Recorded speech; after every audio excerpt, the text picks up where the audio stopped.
স্বাদের রান্নাবান্না চ্যানেলে আপনাদের স্বাগত। আজকে আমি কয়লার মুরগি মাংস রান্না করে দেখাবো। তার জন্য আমি সবগুলি উপকরণ সব রেডি করে নিয়েছি। তো আপনারা ভিডিওটি স্কিপ না করে দেখতে থাকুন।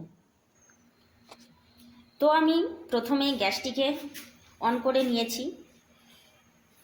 কড়াই আমার গরম হয়ে গেছে। দেখতে থাকুন যে আমি কিভাবে রান্না করি। আপনারাও জানেন, তবে আমি কিভাবে রান্না করছি একটু ফলো করবেন। ব্যাস, তেলটা গরম হয়ে গেলে আমি তার মধ্যে কিছু উপকরণ দিয়ে দিব। যেমন আমি গরম এলাচ, সাদা এলাচ, দালচিনি, লং যেটা থেতো করে রেখেছি দিয়ে দিলাম। এর মধ্যে আমি কাঁচা লঙ্কা দিয়ে দিলাম, যা আমি আগের থেকে রেডি করে রেখেছি। এবার পেঁয়াজ দিয়ে দিলাম।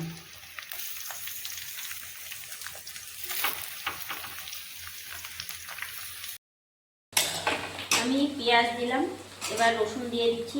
আপনাদের কাছে মিট মশলার পাতা না থাকলে আপনারা তেজপাতাও ব্যবহার করতে পারেন। আমি এখানে মিট মশলার পাতা দিয়েছি কারণ আমার বাড়ির গাছ। কী করবো, পেঁয়াজটাকে যতক্ষণ পর্যন্ত বাদামি কালার না আসে ততক্ষণ আমি দিয়ে ভাজতে থাকবো।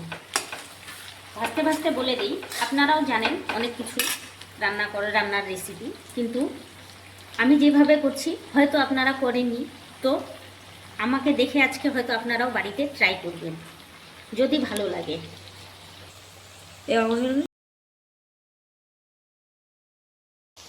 আমার পেঁয়াজ ভাজা অলরেডি হয়ে গেছে, দেখেন খুবই সুন্দর কালার চলে এসেছে। এখন আমি আস্তে আস্তে করে মাংসটিকে দিয়ে দিব। আপনারা দেখতে পাচ্ছেন যে আমি মাংসটিকে দিয়ে দিচ্ছি।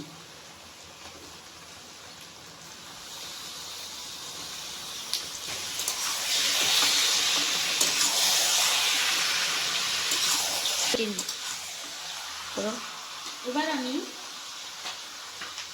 পরিমাণ মতো লবণ দিয়ে দিচ্ছি।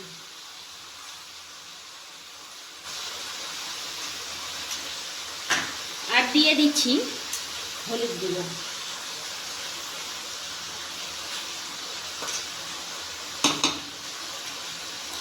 এবার আমি আবার ভালো করে নেড়ে চেড়ে দিব।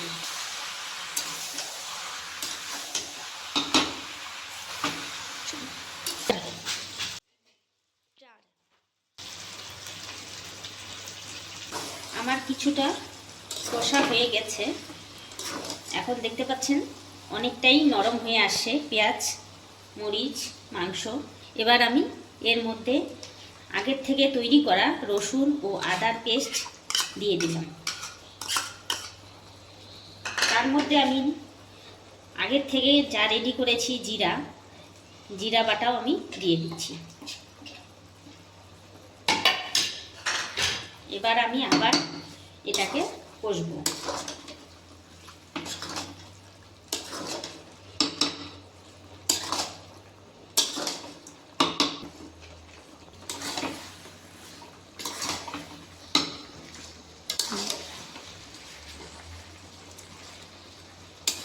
এবার আমি মাংসের কালারের জন্য হালকা শুকনো লঙ্কার গুঁড়ো দিয়ে দিচ্ছি, যেটা হালকা দিবেন, কারণ এটা বেশি খাওয়াটা ঠিক না। এটা রং মেশানো বাড়ির তৈরি হলে ব্যাপার আলাদার জন্য।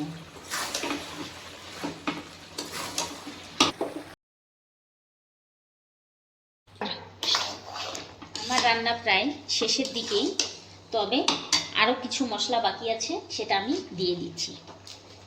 দেখেন আমি গরম মশলা দিয়ে দিয়েছি, এর আগেও দিয়েছি অল্প, যেটা গোটা ছিল। এবার আমি গুঁড়োটা হালকা দিয়ে দিচ্ছি।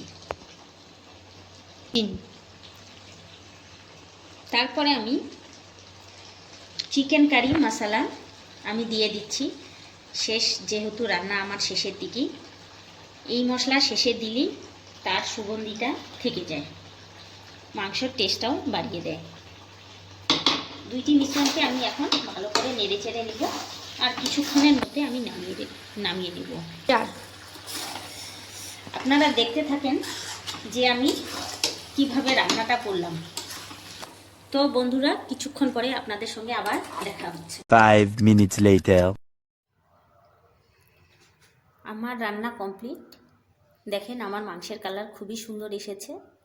চাইলে আপনারাও বাড়িতে রেডি করতে পারেন। প্লিজ আমার চ্যানেলটিকে সাবস্ক্রাইব করবেন।